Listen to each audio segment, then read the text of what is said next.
What's up, guys? Welcome back to another episode of the Black Professionals Project. My name is Kenton Hipsher, and if you don't know by now, you should, because we've been on here for a while, but I am the CEO and founder of the nonprofit, and our mission is to educate and inspire Black and Brown youths by exposing them to the careers of Black and Brown professionals, like the two that we have with us today. So I hope you guys are excited. I hope you're locked in, ready to go. And as always, make sure you check the links in the description for resources. There's, career placement tests, there's personality tests, there's internships, paid internships, scholarships, all this good stuff you can take advantage of for your own professional development and just learn about yourself, figure out what you like to do and figure out who you are, because everybody needs a little bit of that, especially now. But back to the episode. Here we are. So with two beautiful Black professionals, Black love. It's gonna go over the top. It's gonna be a banner for right here. Just look up to the top. It's gonna say Black love all day long up here, because that's what we got with us. So today we have the lovely Grace and the man, the legend, apparently, the man who says he is, gonna make you guys all love his career and his field, is what I heard. This is what I heard. We'll see in the actual video. But anyway, this is Ryan. So thank you, Grace and Ryan, for showing up and sharing your story on the platform. We really appreciate it. No problem. We're happy to be here. Yeah, happy to share with this experience. Of course. Thank you so much. So let's get into it. Tell the people what your profession is and what industry you work in. Sure. So I am in the medical device industry, and I'm a regulatory affairs professional. Ooh, dollar signs, just dollar signs everywhere right now. I see it. And I am in the construction industry, and I am a structural engineer. Okay. I see. So y'all just bringing it in, just bringing in the money, just the money and the Black love together. Isn't that just beautiful? That is something beautiful to see. This is something y'all should aspire to be. You should just want to, let me live this life. That's what you should be right now. We have some vacation photos we can show you. Okay, I'm gonna put them up. I'm gonna put them up on the video. Don't play with me. I will put them right up here. So where are you guys currently located at? Because my man's is rocking the hat, but let's make sure we get it right. Oh yeah, show him the hat. That's right. Yeah, right. We live in Memphis, Tennessee. Hey, some of the best barbecue on the planet right there. Definitely true. Home of Young Doll. Home of Young Patty. 3-6 Mafia. Elvis. Yeah, 3-6 Mafia. BB King, Black Boy. Elvis. We can keep going. Memphis is the city of kings, man. It is. Don't sleep on them now. Don't sleep on them. And queens, king and queen. Oh, thanks. There we go. Show that Black love out there. Show them. Go ahead. I love it. So, being in Memphis now, I'm sure things are still popping down there, even though the coronavirus is going. I'm sure people still living their lives, of course, socially distanced with the mask on. But how's everything been for you guys so far? We've been doing okay. We have been both working remotely for about 7 months since March. It was definitely a transition. Not really like butting heads with each other, but kind of trying to make sure we have our own space, but yet we're still together at all times. So trying to figure out that balance. And then, making sure we're not disturbing each other during all of our calls that we now have, because we have to take everything over the phone. Yeah.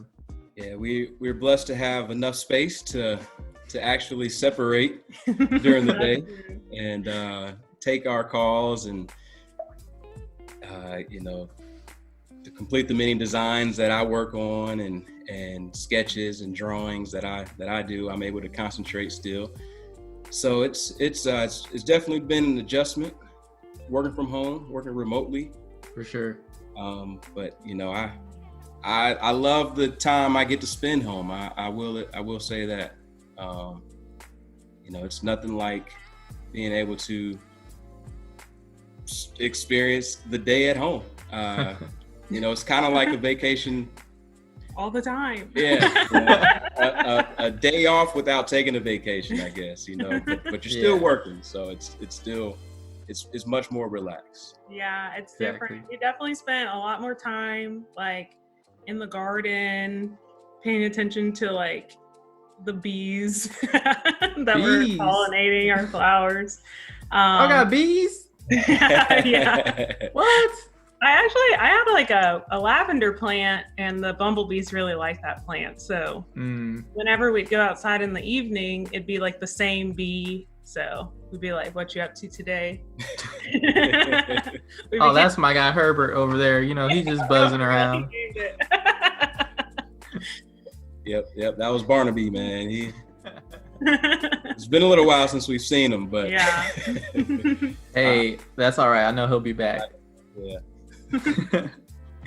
That's awesome. That's great to hear. I mean, for me, living out here on the West Coast in San Francisco, there's no such thing as a garden or a yard on your home unless you have a lot of money. So in this beautiful 1-bedroom apartment that I'm currently in right now, I don't have a garden or any bees, but to each his own. It's okay. I'll be slightly jealous, but we'll buy you like a patio plant. I got my little succulent over there chilling, You're good. I got my one. That's all I need. I mean, of course, my lady might want more, but gotta maximize the space right now, so can't do too much. Yeah. But I digress. So let's talk a little bit about your careers and what you guys do on a daily basis, right? So what's a day in the life like for each one of you? As usual, ladies first. Grace, if you want to start. Sure. Okay, so I actually manage a team of 7. So I have a lot of people that I kind of like answer to. So, and then I also have a lot of problems that I have to solve because my job is to enable the rest of my team to be able to do their jobs. So I just pick up their problems and solve them kind of so that they can continue, be undisturbed as they're achieving our team goals. So I spend a lot of time on the phone, on meetings, giving updates on the work that they've done or the work that we've done together, and then kind of resolving any issues that come up as they're trying to do their work, and kind of balancing, okay, this is an issue I can solve, or this is an issue I need to escalate to my superiors, so we can solve it as a bigger group. And then the rest of my time I spend reviewing my team's work. So my team is responsible for registering we have about 18,000 devices at our company. Hold on. So we're responsible for registering all 18,000 of them in the EU under some new regulations that the EU came out with. So while we sit in the US, we are actually just trying to make sure we can sell all of our products in the EU. And in order to get that approval from the EU government, basically, we write very long submissions where we describe our devices and why we think they're safe and why we think they'll perform the job that they were designed to do. And then we communicate back and forth with those government agencies before we can get our certificates that allow us to sell the devices in Europe. Gotcha. So my job when I review their work is to make sure that the writing is clear, that we're, describing our devices accurately and providing all the required evidence to show like, indeed, these are good hips or this is a good knee replacement. And we want to make sure our customers in Europe can get them. Gotcha. So you're making sure the hips don't lie. The hips don't lie. I got you. And Ryan? Yeah, so what I do is I enhance the quality of life for our clients and community here in Memphis. And I do that through structural design, structural engineering. We work closely with local architects, local architectural firms, which we also have architects inside of our firm, so we work a lot with them as well. But we work with civil engineers, electrical engineers, mechanical engineers, plumbing engineers, fire protection engineers, and we all come together and creatively solve problems for our clients here in Memphis. That could be a school for the community, that could be a local doctor's office, that could be a homeless shelter, it could be anything our clients want to see come to life. We make it happen for them. It's a very team atmosphere, so it's a lot of collaboration, a lot of teamwork. It's a lot of creative thinking, so it's a lot of brainstorming, a lot of meetings, trying to make sure everything is up to the client standards, up to the design standards, because we have to work close. Me as a structural engineer, I have to work closely with the local building department and the building codes, where they specify different cases, load cases, looking at the different forces that are transferred through a building like your home, your house, or your office, your workplace, or your school. Okay. So we take all the information we have from the client, put it together, and ultimately produce a 2D set of plans, 2D set of drawings that will illustrate to a contractor how, not necessarily how, but because there becomes means and method at certain points, but basically how this building is to come to life, or structure, anything withstanding the elements, anything, and that gets into life safety. We do a lot with earthquakes. I know you out there experience a lot with earthquakes in California. Mm-hmm. Memphis, we have to design kind of like it's in California loosely, but high seismic here in Memphis. So being a structural engineer, we have to pay close attention to that as well. And so I just enjoy seeing the client's face at the end, happy with the product that we produce. Awesome. That's great, man.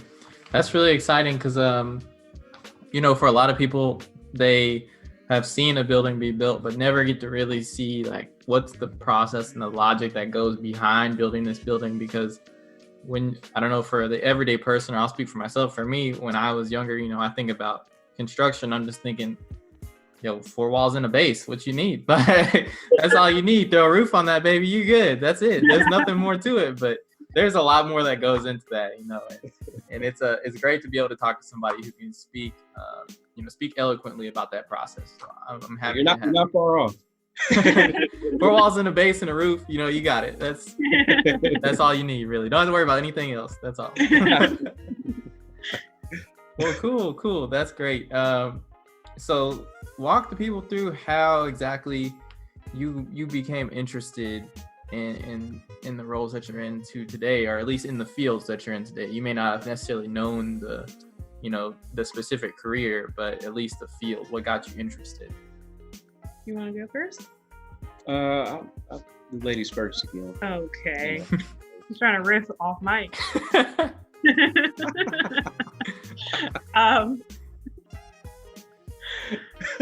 I guess I actually did a project in high school. I think I was like a freshman or a sophomore, and we got the same question that we're trying to answer here with this Black Professionals project. What do you want to be, or what are you going to do with your life, kind of thing. Mm-hmm. So I knew that I liked math, like love math. I really like science. So based on like the 3 Google searches I did for the project, that means you're supposed to be an engineer. And I really, really was drawn to biomedical engineering because it's like impossible to do something as a biomedical engineer that's not going to help somebody else. So just as background, typical biomedical engineers are designing devices that, either are replacing joints, are, replacing maybe whole limbs or feet or hands that someone has lost. You can develop like MRI scanners, you can develop blood infusion pumps. So there's a wide variety, but all devices that can help improve someone's life overall. And I really liked that because I also liked to volunteer as a high schooler. And so it was like putting all the things I really liked together. And then I went to Rose-Hulman with you, and I learned a lot about engineering. And it was a lot of math and a lot of science. And then I did an internship. Yeah, too much math. Yes. I did an internship where I was a design and development engineer, and I realized I don't know if I like the daily activities that a design engineer does. Mm-hmm. I really wasn't into computer-aided design as something that I did often. And then I started to kind of freak out because I was like, oh my gosh, what am I going to do? Yeah, I'm committed to this engineering degree. So I had a couple of other internships. One of them was working on Indian reservations in northern Minnesota, where basically I went to each of the clinics and hospitals and performed routine maintenance or repair on the different devices that were at those clinics or dentist offices on the Indian reservations. And I really liked that, but it was a lot of travel, and I had all these nice professional work clothes, and they'd all get dirty because I'd be on the ground trying to make sure the dentist chair was working how it was supposed to work. So then I was like, well, this isn't sustainable, I guess, for me and the kind of work I want to do. And so when I graduated, I reached out to some alumni, and I kind of was emailing a few of them. And one of them was like, well, based on your interests, I think you would be really good in regulatory affairs because you're still close to the design engineers. You're helping people every day. But it's like a desk job. You could still wear the clothes you want to wear.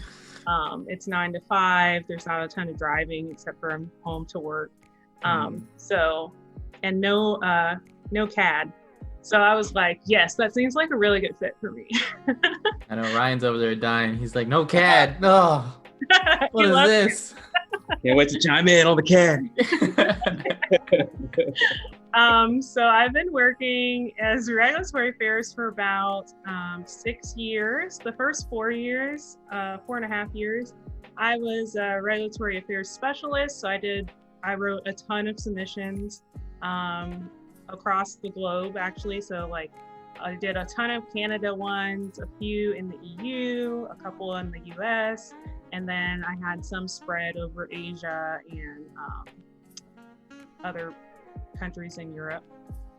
So it was pretty fun and very rewarding because once you get a product approved and that product gets launched, we had the opportunity to meet some people who actually had the knees that I got approved implanted in them, and hearing their stories of how terrible their life was, and they just really liked walking their dog, and they couldn't even get up off the couch because their knee hurt so much, and because of some work that I might have done just so that it can leave our building and be sold legally, they're able to enjoy their life again. So it really is a rewarding career.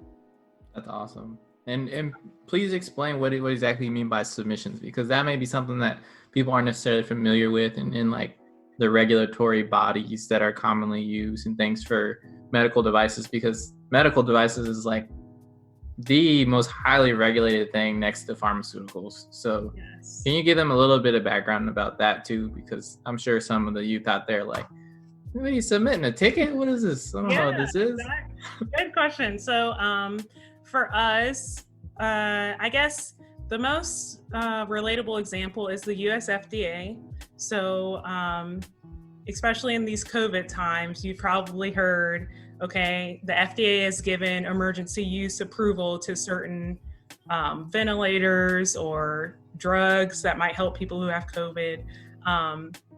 And so regulatory affairs professional would write all of the documentation that supports the reason why the medical device, so like a ventilator would be an example of a medical device, they would kind of have like a packet of technical documentation that says, okay, we know that the FDA requires all devices to meet requirement A, B, and C, and here's an explanation of how my ventilator meets requirement A, B, and C. Okay. So it gets kind of long. The ones that my team are writing right now are like 5,400 pages. You wouldn't write all of that yourself. You have a cross-functional team that helps you. You went to engineering school, not to write. Why is it so many pages? But it's so exciting because, you really it's on you to explain this device that someone like sitting at the FDA might never touch, and they have to make this determination that it is safe and it does what it's supposed to do, and that customers should have it so that their lives can be better. So it's a lot of, it's rewarding, but it's challenging because you have to spend a lot of time like, okay, how am I writing this in a way that they understand exactly what the product does or what its different features are, and then how all of those functions actually help us meet the requirements that the FDA requires. So lots of countries, not just the FDA in the US, but lots of countries have similar organizations like the FDA that also review products before the company is able to sell them to doctors so that doctors can use those products. Gotcha. Okay. So you do a little bit of sales too then, because, you have to sell the FDA on the product that you have. Of course you have data to back it up, but you have to still write it in a way that's persuasive to them. So exactly. I just like to point that out. Yeah, you do a lot of liaising as well, because an engineer is very technical minded. So they're going to tell you, yes, we did it this dimension because this is how it works in the design. But I have to then translate that into something that the FDA is going to understand and convince them that that is an important feature or whatever the engineer was trying to tell us. I love it. I love when technical people get into non-technical or business related roles, because it makes life so much easier for people at the company when you can understand the person next to you, even though they're in a different field or a different specialty. When you can communicate back and forth, it just makes everybody's jobs so much nicer. So I'm so happy to hear that you have sacrificed your technical opportunity to go in there and tinker and CAD and do everything that you wanted to do to work on regulatory. So thank you. Yes, it's fun. I love interacting with all the different people and different functions. It's super interesting to see how a sales rep versus the engineer that designed something can explain the same device completely differently. Oh yeah. And sometimes they still let me in the cadaver labs, so you just in there hey, I see you in there, Bob. Yeah. Thank you very much. Exactly. I get you.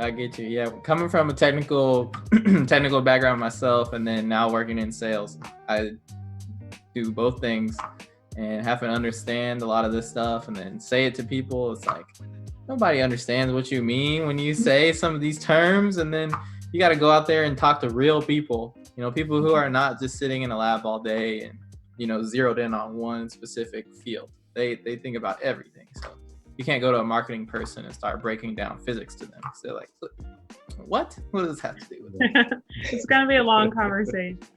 Exactly. But now for the moment we've all been waiting for.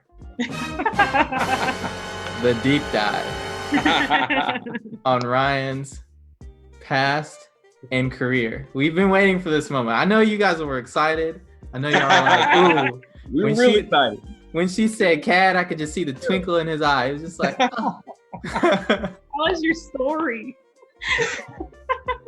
So walk us through how you got to where you are today. So there once was a young Ryan. We might be here all night, folks.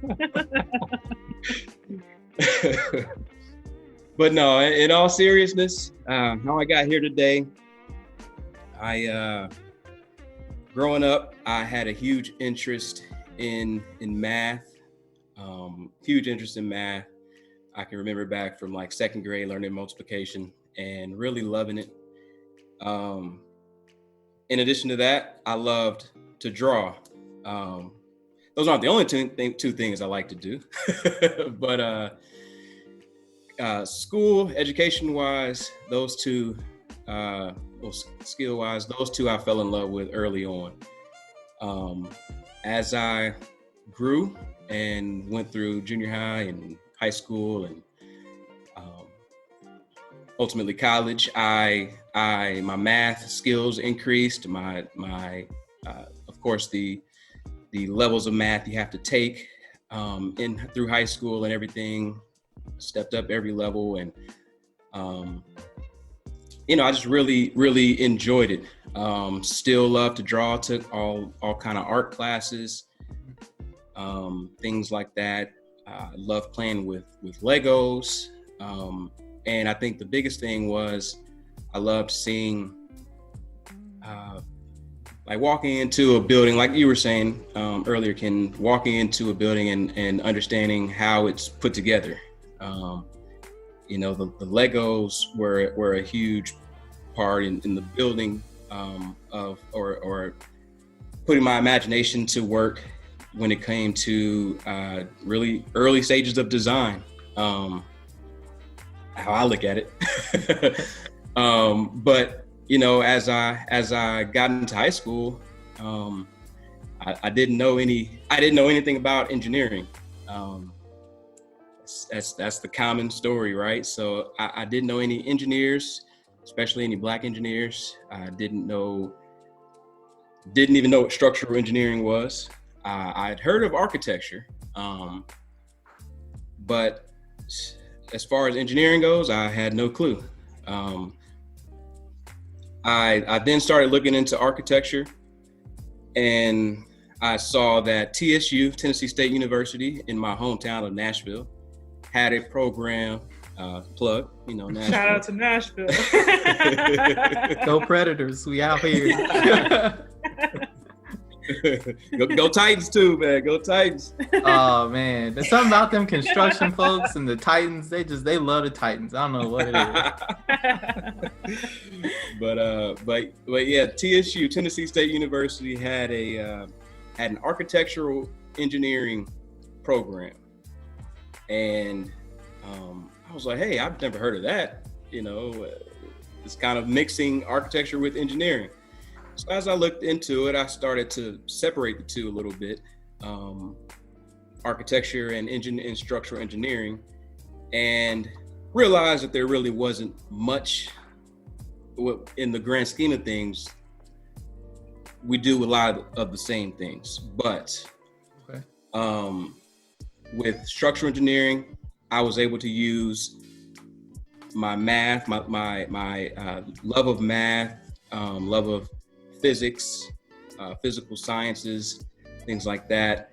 I was able to combine that with my love of art and drawing, and kind of put that together and decide on the day I went to college that I wanted to major in structural engineering.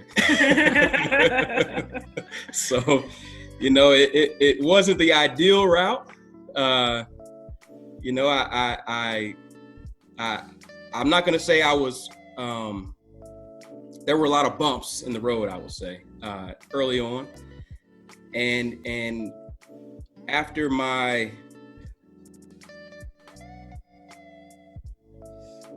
third year in college, I was in school, and I decided to transfer to University of Memphis. Okay. And at the same time, I got an internship in Memphis at an engineering firm called A2H, and they gave me an internship on the surveying crew. So I know you've seen people on the side of the roads. They probably have their reflector vest on in construction sites, and they'll have the tripod set up, and they'll be looking through a scope, and you might be wondering, what in the world are they doing? Like, who are these guys? What are they looking at? I'm always wondering why it takes 4 people to look through one scope. That's my question. What are the other 3 men doing out there? Come on. Hey man, it's there's an art to surveying. There is an art to surveying. I was wondering the same thing. I was out there, and I really put in some of the groundwork for where I am today. Out in swamps and creeks up to my chest, and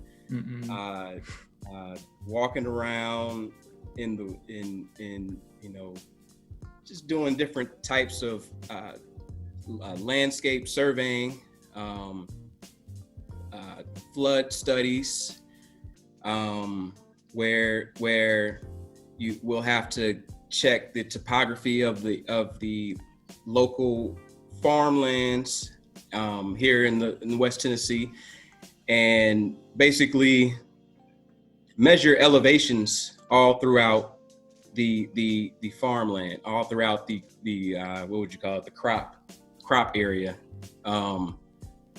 making sure that the property drains properly, because water runs downhill. So things I picked up early on during doing that, and combining that with my schooling and my engineering classes, statics, dynamics, structural mechanics, physics. I can go on. I can't. Once you got the statics, I just got bad flashbacks. I was like, no thanks. Static diagrams, It's okay, Kitten. It's over now. It was a rough 4 years. We'll put it that way. But you start to put those things together, combine your experience in the field with your classwork experience, and you start to see a bigger picture. Start to see it kind of your path sort of starts to lay out in front of you. Still not perfect, but you'll still have to work and stay on that path. But ultimately the path became clearer. The vision became clearer. So that really helped me. That internship really got me into the door of okay, this is where civil engineering starts and finishes, and then I can get into what I want to do, which was structural engineering, and which is a branch of civil engineering. Actually, it's under the civil engineering umbrella. And so I was able to separate. So that was another thing, being able to separate all the different branches of civil engineering. You have transportation, you have environmental, you have water resources, you have geotechnical, you have structural, which is what I do. Hope I'm not missing anything. Sorry, other civil engineering friends. I don't even know. That's way more than I knew. All I knew was civil. Civil. That's it. There was structural and industrial, and then just general civil. That's all I knew. So I learned something here. Yeah. Don't forget about your license. Yeah. And so that's important. Right now in my career, the license is the pinnacle, but I plan on continuing that climb. But yeah, the internship definitely opened my eyes to what it was that I wanted to do. I was able to separate structural engineering with what I didn't want to do. So I was able to go down the path that I chose. Luckily, that first day of college, when I chose my career, you stick with it. Like you were saying earlier too, Kenton, you not everybody has the means to switch majors, in the middle of your college career. But also, you know, if you, I was able to keep working at it and really enjoy it. So that day, well, I made the right decision, I think. Mm-hmm. So, you know, long story short, moving on to where I am now, I'm still with the same company. I graduated and started working there. And last year, I completed my requirements for becoming licensed. So I'm now a licensed PE, professional engineer. Congratulations. Which for that, oh, thank you. For that, it was a lot of hard work, a lot of studying outside of school, because you have to wait 4 years after graduation to sit for the exam, and which is 8 hours. And so I worked 4 years under my mentors and under my manager, who was a licensed engineer, and was able to submit submit the required education requirements, the experience on the job requirements, and they approved me, and I sat for the exam. I took it more than once, but hey, I passed. That's all that matters is the result. Sticking with it. Exactly. You know, it's not easy. It's you know, none of this that I'm saying or Grace is saying is easy. You know, it's going to take a lot of hard work, but it'll pay off. So I'm now licensed. I'm leading my own projects now. I'm the lead design engineer on projects. I haven't yet approved or stamped a set of drawings yet. But you can. But I can. Yeah. And the more I do, the more projects I'm able to get under my belt. You know, the more I'll be able to stamp and approve. So, yeah, that's my journey. That's short. Awesome. That's awesome. No, that's great. I want to unpack a couple things there because I just want to define a few points. Yeah. The first one is, you know, what is the real difference between an architect and a structural engineer? Yeah, that's a great question. So, picture the what's a good example? I could use any skyscraper, like a famous skyscraper or a famous. Say Sears Tower in Chicago. Yeah, Sears Tower. So if you're looking at Sears Tower, you see a building, right? You see a lot of glass. You see a lot of facade. You see a lot of, you get inside, you see a lot of doors. You'll see a lot of detail. Like you'll have, Chicago has a lot of Art Deco style buildings.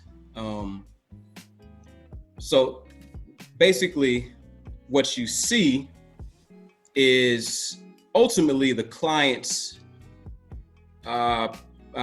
vision for what they want. And the architect's job is to bring that vision to life. So It all starts with the client, and then it goes to the architect. The client's vision is explained to the architect, and the architect brings that vision to life. So where I come in, structural engineer comes in, we have to figure out how to make it work. So breaking that down, you may see something to the eye, and it looks nice. It's grand, a grand entrance to a church or something, or Sears Tower. You walk in, there's a huge, atrium, lobby area. It's just, wow, how does it stand? How is this being up? I don't even know how tall the tower is, but how is this, so many stories up and it's stable, it's safe? It's because of everything you you pretty much everything you can't see. So structural engineering provides the skeleton for the body, which is the building, and the architect will provide the skin. I see. Okay. I see. So for all those who are still thinking and still contemplating and ruminating on this good stuff that just got dropped on you, let me break it down for a second. So, just picture like you're building your own little person, right? Building a little person. It's like the architect designs the way the person looks, puts the skin on, makes them look all beautiful, handsome like myself, all the good stuff.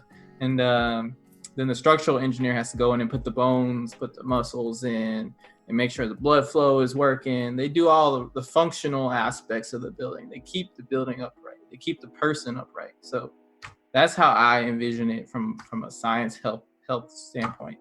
Yeah. All right, good. We got it. We're locked in. And then the second thing I wanted to unpack here is you were talking about your PE certification, which is great. From my understanding, so the process would be you go to school, you get your civil engineering degree, you go in, and then immediately after your civil engineering degree, you can then sit to take your FE exam. Is that correct? That's correct. Okay, and then from there, then you have to do some time in the field, get some experience under your belt. Once you pass the FE, then you can take the PE. Correct? That's correct. Okay. Yes. Yeah. So the FE is there are a few different routes you can take to get the PE. Mm-hmm. FE is a requirement, which is taken usually your senior year or right after you graduate from college with your civil engineering degree. And then after you work 4 years under a licensed engineer. And so during that 4 years, you're getting all kind of design experience. It's like an apprenticeship, basically. You're getting all kind of experience from the veterans around you, basically. So at that time, Grace was talking about CAD. You're doing a lot of CAD, a lot of drawing, CAD. We do a lot of 3D modeling. You learn a lot of analytical models, analytical modeling programs. You're learning how to translate your school knowledge into work knowledge, where you're not necessarily doing free body diagrams anymore, but you're learning how to you're doing it on the computer, but learning how to apply that knowledge from doing it by hand and reading it in a program, if that makes if you follow me. So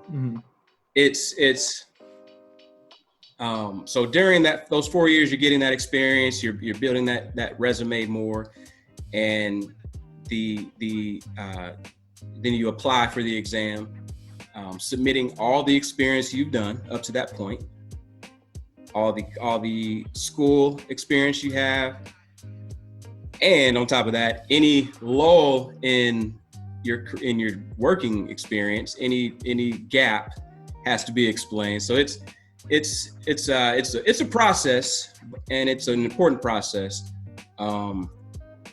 but it's a good feeling being accepted to sit, and that's the first step. And that takes 4 years experience under licensed engineer. The other route is you can get your master's, and I think it knocks 1 year off of that 4 years experience. Okay. So you can actually sit after 3 years. Got it.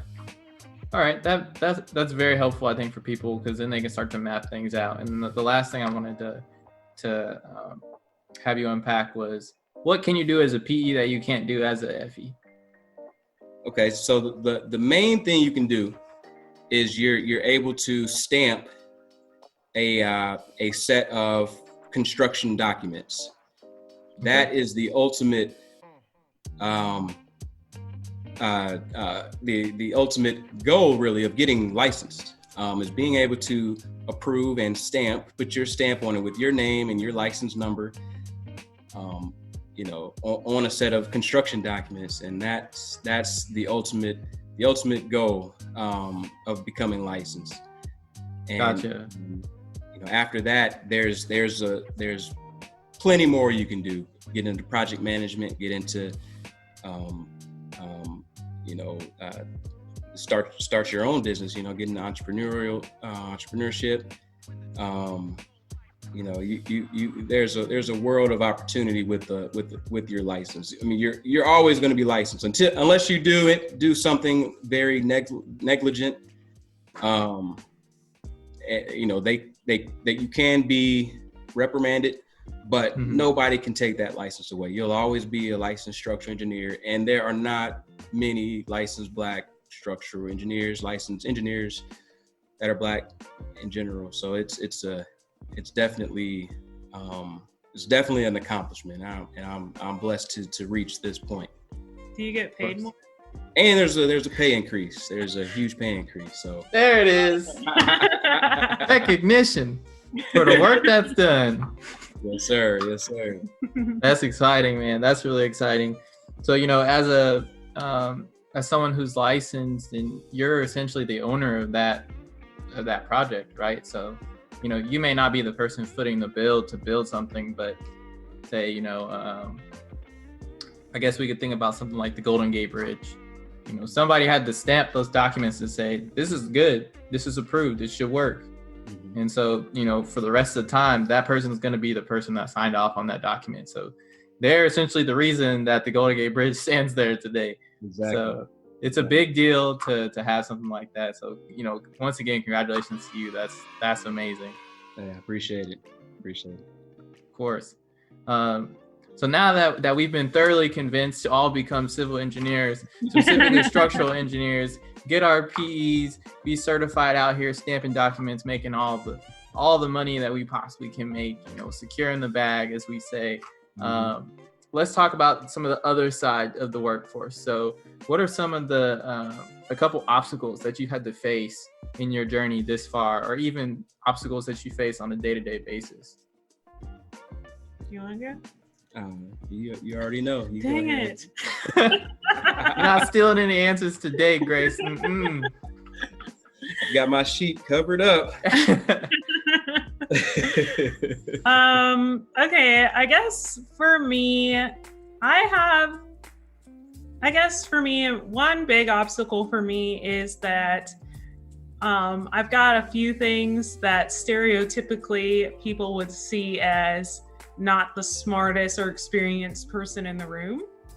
And so I'm kind of set up to have to constantly disprove that in certain situations. So if you ever meet me in person, lots of people are always like, oh, when are you graduating from high school? What? I get that I look 16 or 18 a lot, which I guess is good when I age, but I mean, black don't crack, so that's good. Yeah. But it's not helpful in the workplace especially once you start climbing up the ranks, you're in a position where you are managing other people. You have to interact with other people who are managers and then people who are in levels above you. And people need to trust that you know what you're talking about. And so when you look young, it just innately people think, well, maybe she hasn't worked that long, or she might not have as much experience as other people in the room. So sometimes it's a little bit of okay, let me make sure that I'm showing that I actually do kind of know what's going on here. Especially if you transition to a new role that nobody knows you in. And it's kind of a tough obstacle because there are going to be situations where you don't actually know, there are situations where I don't know not what's going on, but I might not have the answer readily available. And so there's kind of that balance of how do I make sure I still have I'm still respected for my position, but I can also have the ability to say, I need to get back to you on that. I see. So that's one obstacle. Another is being a woman. Luckily in biomedical engineering, it's a little bit more balanced. There are more women to men, but if you speak to engineers overall, it's very male dominated. We're just now like kind of increasing the amount of women that are in this field. And depending on what function I'm talking to, for example, if I need to talk to somebody in production who's like out on the manufacturing floor, there's not as many women out there. So then you kind of have to navigate around, okay, do they think I know what I'm talking about? Because they don't often have to interact with women, or they might think a woman doesn't know what this thing is. So that's the second obstacle. Crazy. That one, luckily, we have a pretty strong Society of Women Engineers chapter at our job. So that one's not as tough usually. And we have a lot of like mentorship opportunities and women in levels above us that are constantly reaching back kind of to make sure that the way is paved. It's not as tough for us as it was for them. And then the last obstacle for me is being Black, which goes without saying just in your daily job. But in engineering, there's only about 1 or 2% Black folks, like you were saying earlier. So I'd say like people just aren't used to seeing Black people in engineering. So it kind of like is a surprise. And then also, it's then like, okay, we don't see Black people in engineering. So like, is she really an engineer? Or does she actually know what she's talking about? I've had coworkers tell me they need to translate what I'm saying to other engineers. And I'm like, well, I'm also an engineer. I speak English, they're speaking English. So that's not correct. And, sometimes even having to qualify yourself, which you shouldn't have to do, but saying like, yes, I have an engineering degree. I was this placement in my class. I majored in this. I focused on this concentration. Like I do know what I'm talking about. So sometimes that's tough because those are obstacles, but it's not really like what you actually know how to do, if that makes sense. It's not the work that's creating the obstacle, it's the interactions with the other people around you. So it can kind of like distract from what you actually need to do.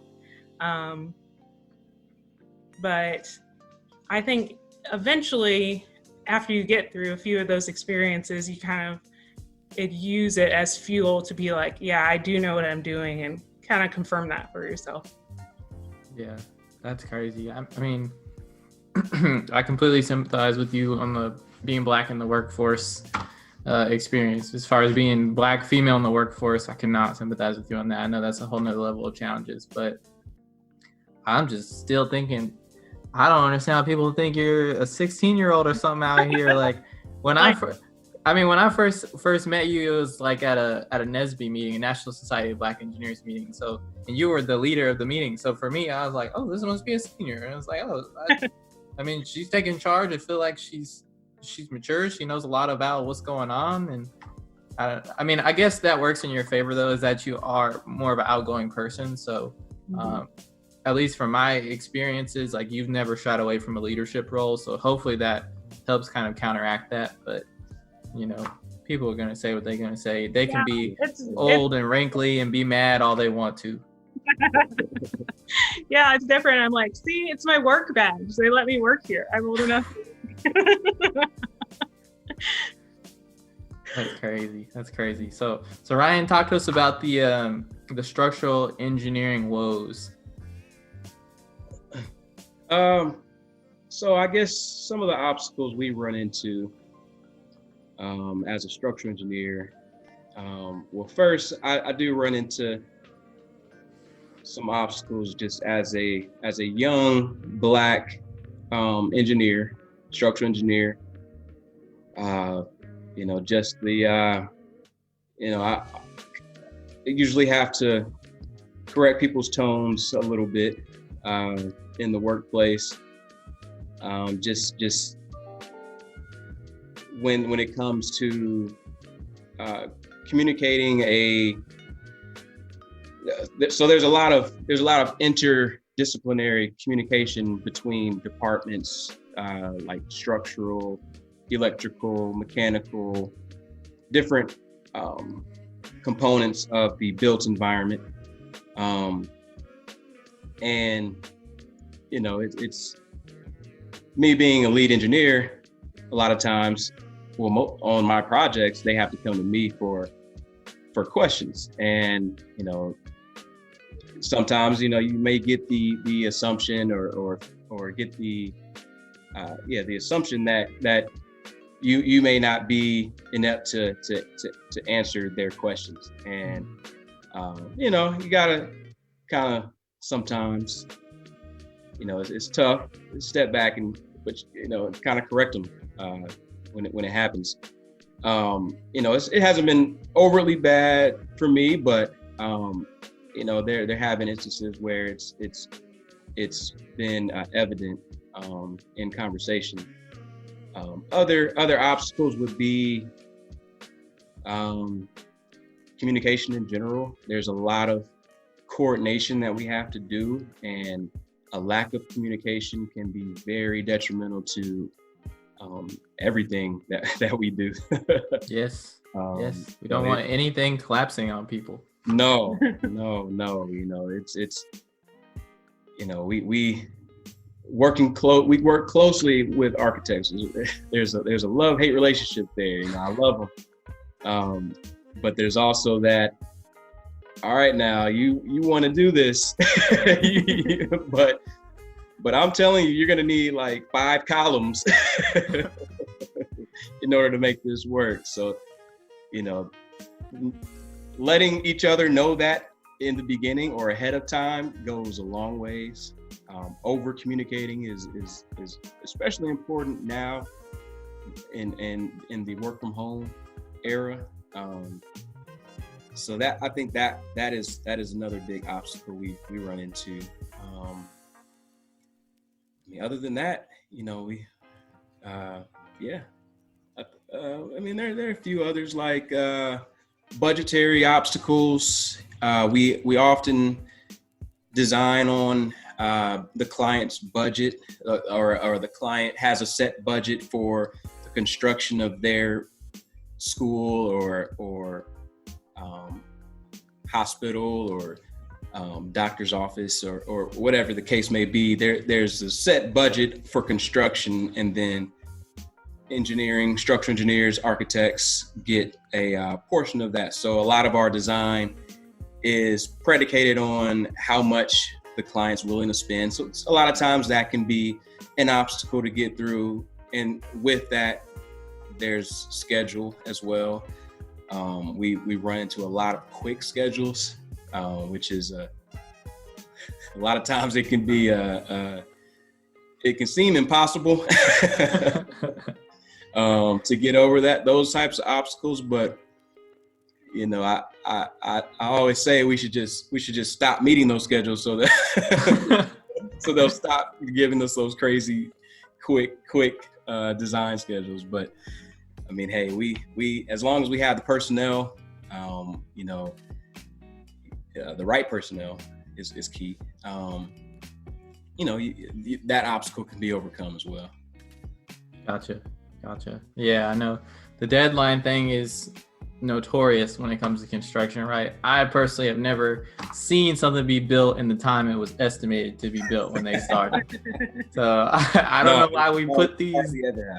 I don't know why we put these short little deadlines on these projects when we should just put them another year out, because some stuff's gonna happen in between.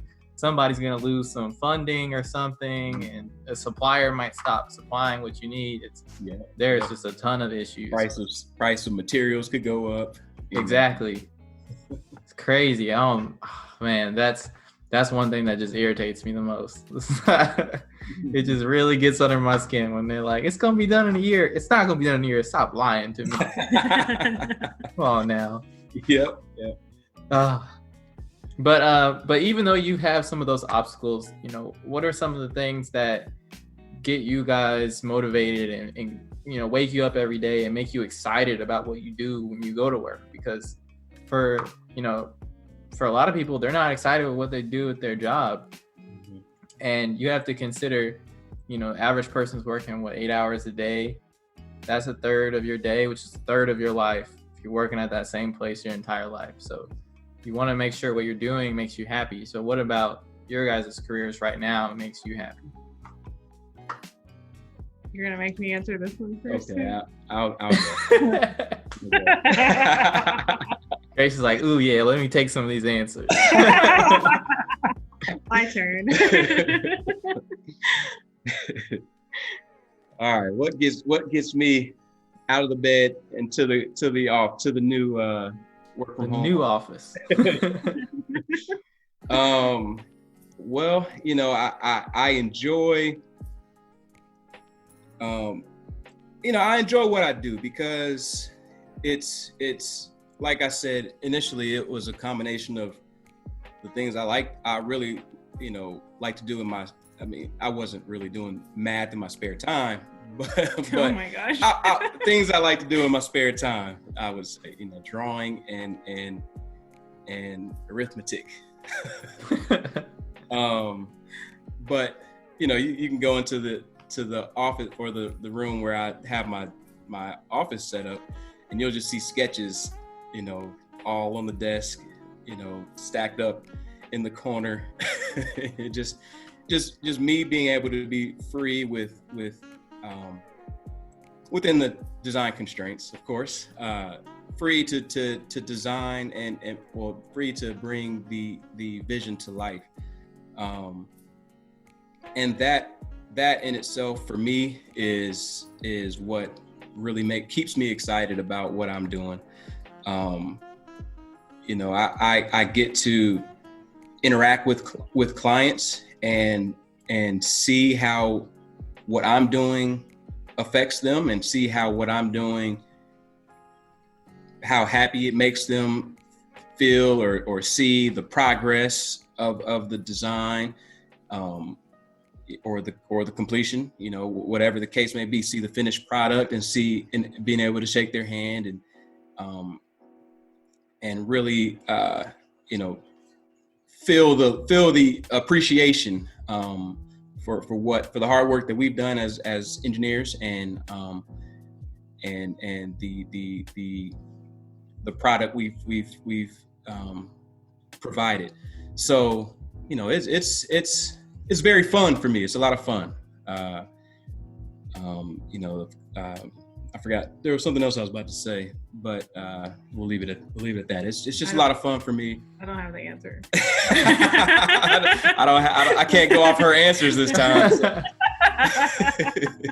That's all good. That's all good. One thing I was thinking about when you said that was just, you know, how good does it feel when you've worked on something, you know, say the project took you a couple years or something, and you know, today you drive by and you see people going in and out of that building. You see that building being lights on, nighttime, whatever, or daytime, you know, people going in and out and functioning and things are going well. Like, what is your thoughts when you see that? Because for me, I'm very much a person of, I want my work to be realized in the real world. Yeah. It's, man, that feeling is priceless. It's, you know, that feeling is up there with one of the best feelings. I mean, I can count on like 3 of my fingers how many buildings that I've designed, I would say. I've worked on multiple little pieces here and there, but when it comes to me being the engineer who designed every beam and column in the building, you know, I walking into the building, you know, I went to a job site last month, maybe September, beginning of September or so. Huge warehouse we designed, and we were just doing our final checklist and making sure everything was running properly. The concrete slab was in good shape still. There was actually a leak in the roof, but It wasn't you know, his it wasn't design, it wasn't the structure. It wasn't on the structural engineer for that one. But you know, other than the leak, I was just walking through, man, just in awe, man, just in awe, really, just taking all kind of pictures. I got up on top of the roof, which is the first time I've done that on a building I've designed. You know, it's the feeling is just, it's crazy, man. It's humbling to look back and see the struggles I made it through.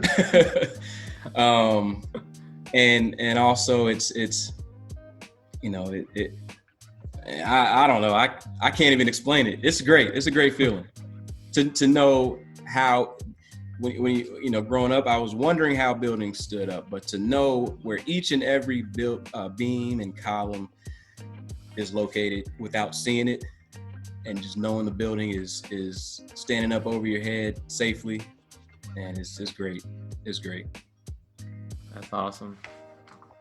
That's awesome. So I could just imagine you now going to IKEA and put together a chair and just be like, Oh my gosh.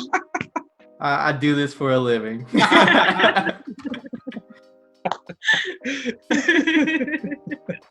No, I'm just messing. That's exactly how it is, though. You read through those IKEA directions, and you're like, man, who put this together, man? Who drew these? Who drew these details? That was us. Nitpicking every dresser you see. You're like, man, that stud don't go there. What you doing? Come on, man. Yeah, man. Yeah. So Grace, now that you have a couple answers to copy off of, man, I should have went first because that was a really good answer. See, he can't win. You want him to go first, then when he goes first, then you don't want him to go first. How's the man supposed to win here? Come on now. Hey. Sorry.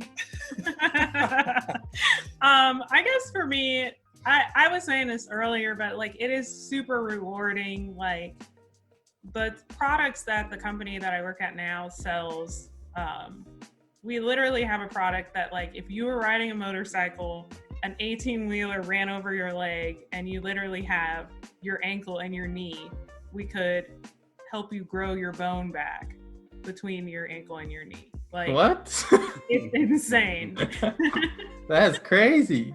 Yes, it takes a long time. I would think so. You know, we have products that help you like grow your bones back if you had issues like that. We have town halls at work where we meet patients that have used our devices.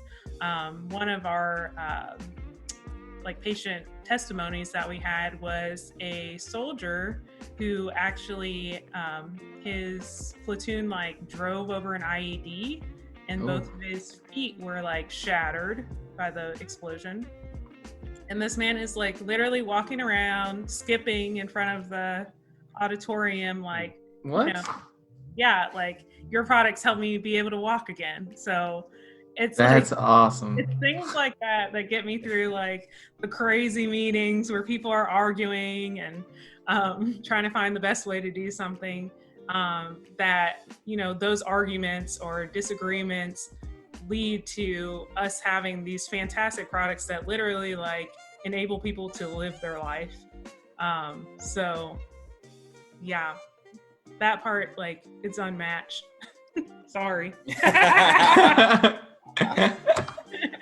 Your buildings are cool, but bones are cooler. Ryan's over there like, but hey, he was skipping in a building, right? So without me, there is no you.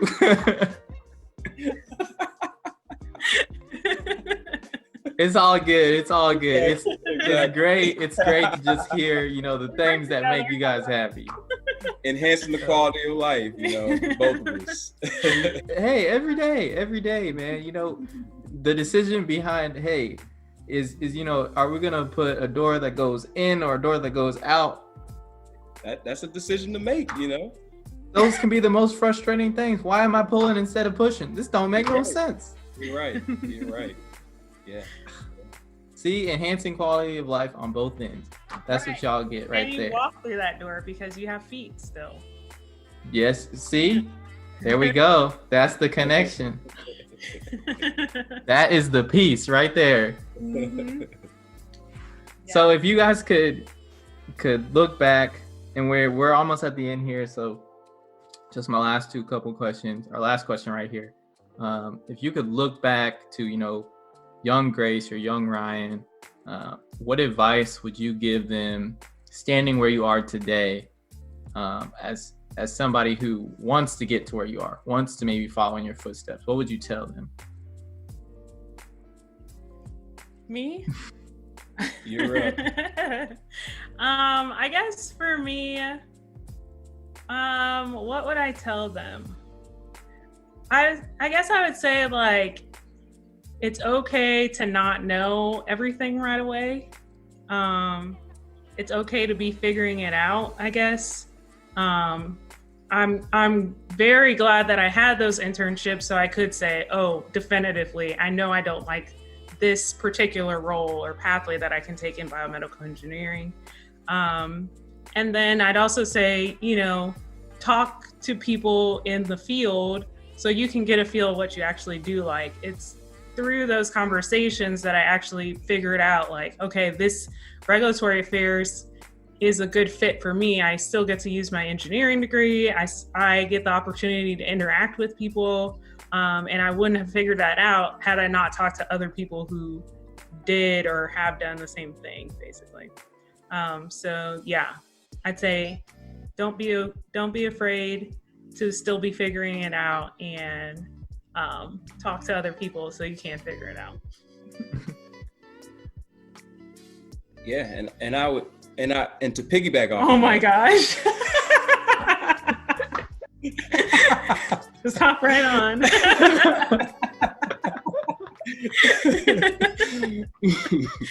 What I would say is to my young self is don't be afraid. Grace said, talk to people. Don't be afraid to ask for help. I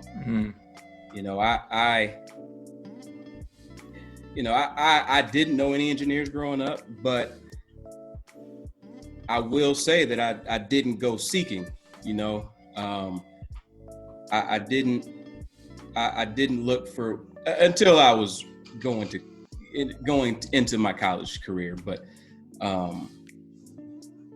early on, freshman in high school, look for those outlets, look for those people who you think can guide you in the direction that you want to go.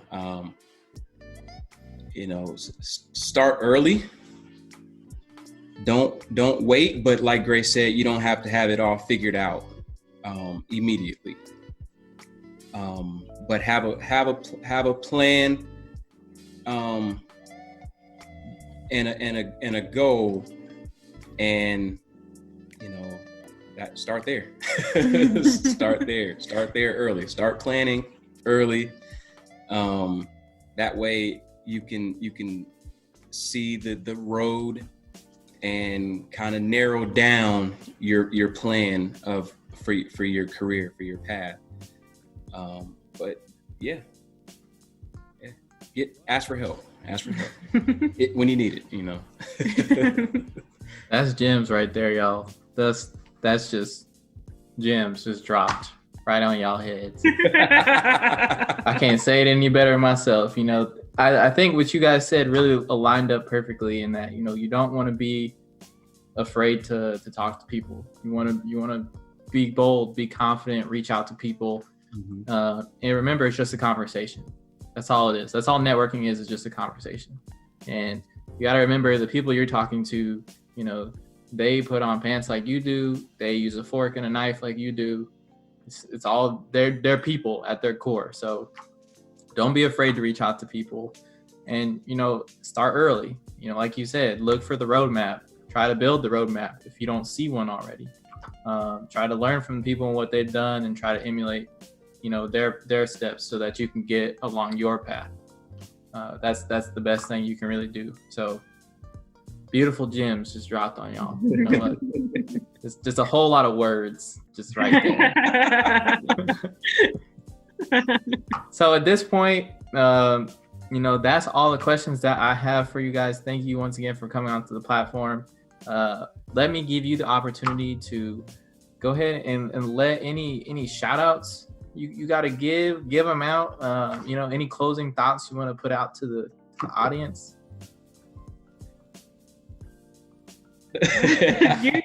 Closing thoughts. Or shout outs. You can just shout somebody out. You don't have to give anything else. I want to shout out my 5th grade teacher. For real? Yeah, for real. Because she's the one who really sparked my path down math. Path was all math. The math path? The math path. I got that line from Rick Ross, actually. I used to use that line, I embark on life, my path is all math, Bars. It led me to where I am, that far alone. No, So a shout out to. I don't know how to close it. I guess a shout out to Rick Ross. Rick Ross, shout out to your 5th grade teacher. You wanna say her name? You can say her name on here. Miss Renee Whiting. Shout out to you. There we go, Miss Renee. You out here changing students' lives. I hope that empowers you to continue on more. Yeah. Any other thoughts or shout outs y'all want to give? I guess our parents. I'm sure that we've had many teary absolutely. Nights. Absolutely. Where you're like, oh God, I'm not sure I should have chosen to do this. And it's really worth it to have a support system that is still like, you can still do it. Stick with it. or also supporting you, asking, are you sure this is still what you want to do? You need that reality sometimes. You need that reality check. Exactly. Keeping it real with you. Sometimes that's the best friend you can have. But yeah, absolutely. That's a good one, Grace.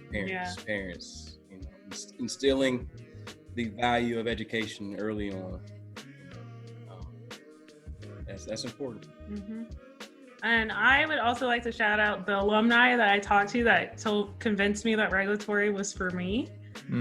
Kellen Hills, who actually used to live in Memphis.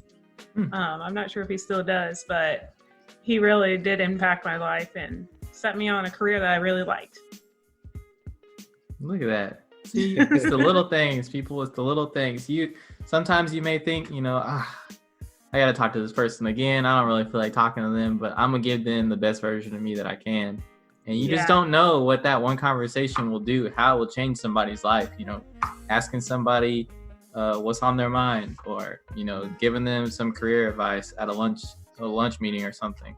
Yeah. That's those small little blips in your life. Those can really change the course of someone else's. So I wouldn't take that for granted at all. For sure. Definitely. It was just like 2 emails and I was convinced. Hey, those must be 2 really good emails. That's all I'm going to say. He's good at writing. He does a lot of writing to the FDA. You got to be good if you're writing to the FDA because they don't play no games. No. Well, thank you guys again for coming on the platform. Appreciate both of you. Want to acknowledge both of you, say congratulations on getting to the point and where you are today in your lives. Super excited about your success and your journey, and only wish the best for you both. And, as always, another great episode. Because of you guys, I've been convinced to run over my own leg just so I can see how this bone regrowth thing works. And then once I'm done with that, I'm going to go back to school, become a structural engineer, and build myself a cottage out in the woods. There you go. So that I could just be sipping my whiskey and living my best life. Yeah, man. Yeah. I didn't say that was painless. Well, you know, I'll substitute. I'll take just a video of somebody else doing that. I'll watch that instead. Okay, I don't have to go through it myself. We'll do that. We'll play the safe route. Yeah, definitely. Awesome. Well, thank you guys for tuning in to another wonderful episode of the #Black Professionals Project. Go ahead and drop us a comment. Make sure you like, comment, share, subscribe, all the good stuff down below. Check out the links in the description so that you can get some free monies, some of that scholarship money, some opportunities, maybe learn a little something, maybe get paid to learn a little something. You never know. All you got to do is click the link and apply. So thank you guys for tuning in. We'll see you next Monday as we always do. And peace.